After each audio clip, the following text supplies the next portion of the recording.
Official update లేకపోయినా SSMB 29 news లో ఉంచడంలో సూపర్ ఫామ్ సంపాదించుకున్నారు దర్శకధీరుడు రాజమౌళి.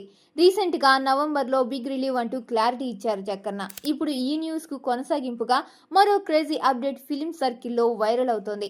గతంలో తన సినిమాలకు వరుస అప్డేట్స్ ఇచ్చిన రాజమౌళి ఈ మూవీకి మాత్రం అఫీషియల్ అప్డేట్స్ విషయంలో ఆచితూచి అడుగులు వేస్తున్నారు.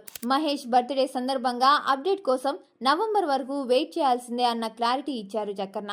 అయితే అన్ని అకేషన్స్ వదిలిపెట్టి రాజమౌళి నవంబర్కి ఎందుకు ఫిక్స్ అయ్యారన్న విషయంలో ఓ ఇంట్రెస్టింగ్ థియరీ వైరల్ అవుతోంది. ఓ హాలీవుడ్ లెజెండ్ చేతుల మీదుగా ఫస్ట్ లుక్ లాంచ్ చేయించేందుకు జక్కన్న నవంబర్ కు ఫిక్స్ అయ్యారన్నది లేటెస్ట్ అప్డేట్. అవతార్ 2 ప్రమోషన్ లో భాగంగా నవంబర్ లో ఇండియాలో పర్యటించబోతున్నారు హాలీవుడ్ డైరెక్టర్ జేమ్స్ కెమెరూన్. ఆ టైంలోనే ఎస్ఎస్ఎంబి 29 ఈవెంట్ ప్లాన్ చేస్తే కెమెరూన్ కూడా అటెండ్ అయ్యే ఛాన్స్ ఉంటుంది. అందుకే నవంబర్ లో ఈవెంట్ ఉంటుందన్న హింట్ ఇచ్చారు జక్కన్న. మరి ఆ ప్లాన్ ఎంతవరకు వర్కౌట్ అవుతుందో చూడాలి.